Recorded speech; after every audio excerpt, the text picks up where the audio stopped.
Well, what's up guys, dahil na panahon naman minakasuhangan yun kain pala fishball. Ito nga pala yung aming dalawa. Diyan na naman, hinawakan niya na naman. Sabi mo na ito yung nilaki na kamatis, pwede ka itong papakin. ayun na, nilaro na yung pating. Kamatis. Ano suki? Ito.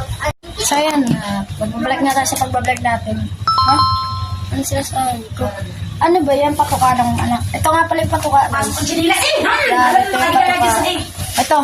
Kung din nyo na naman kami, welcome na natin din si Cyber. Sabi yung pangalan niya. Jerry. Yan guys.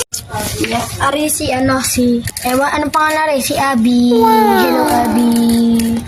Ari si Cyber. Yan ito, naglalagay na siya ng pagkain nila. Yan o. So, may sugat nga yun sa likod dahil na ito. Ewan ko bakit. Kasi pinagsama namin yung dalawa. Kami kain. Tapos, yan, nagsama niya si... Ito nga siya, may kusot sa kanya sugat. Wait lang, tagtagin natin guys. Ito. Yun, siya ay nahilom na nga yung sugat niya. Ito yung sugat niya by the way, no? Ayun, no, napakalalang sugat nun. Pinaliguan namin ang aking hamster. By the way, wag naman. Kasi nga, yan. Yan. Kain na siya, guys. Tapos yan guys, kasi yung kanyang sugat na yan, hindi naman masyadong bound. Kung hindi lang yung kuwit lang, pag kayo na nataga ng kutsilyo. Kaya lang naman. Hindi yung pinakababaon kasi yung ara kasi. Maldita kasi. Maldita yan. Kaya nga guys, kung magtatanong kayo sa akin, kung ano mga pangalanan, ay yung isa yung babae si Abby.